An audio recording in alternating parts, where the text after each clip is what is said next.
Hello and welcome. If you're a new parent or you're about to become one, this guide is really for you. We're going to talk about something super important, but we're going to do it in a way that feels calm, clear, and hopefully really empowering. So let's just jump right in. What do you think is the single most dangerous mistake a new parent can make?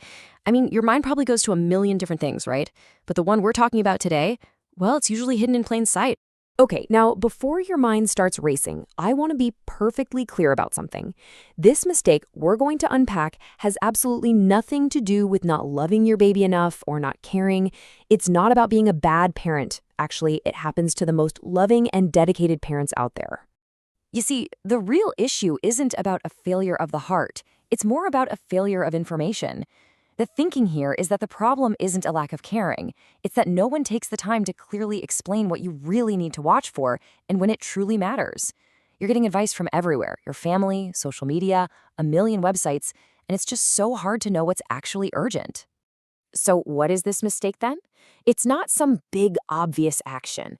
It's actually a quiet assumption, kind of a default setting that so many of us fall into without even thinking about it.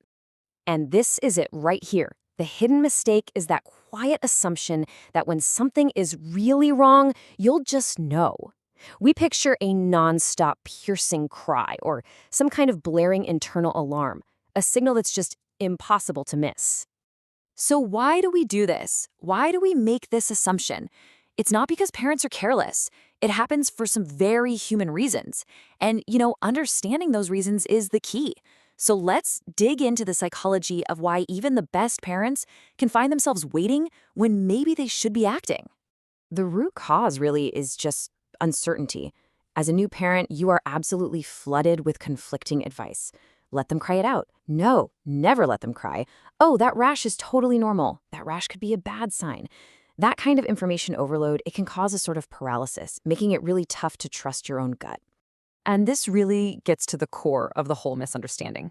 We're sort of taught to believe a crisis will be loud and obvious, right? But the reality is, many serious health issues don't kick off with some dramatic, nonstop scream.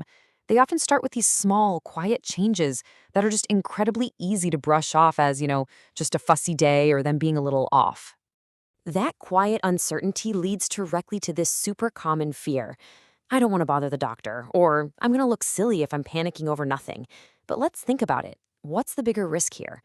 The truth is, the danger of underreacting is so much greater than the inconvenience of overreacting.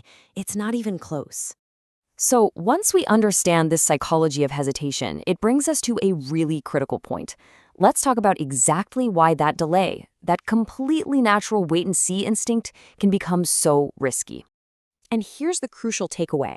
The whole idea of waiting for something to look serious enough is a trap.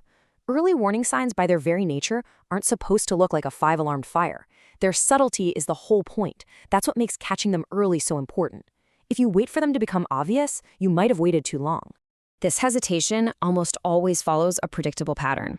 It's not that parents are ignoring their baby, not at all. They notice something feels a little off, but then they wait. They hope it just gets better on its own. And this is a big one. They go online or ask friends looking for someone to tell them it's fine. They're searching for reassurance, not for a clear, solid answer. And this reveals a really important truth.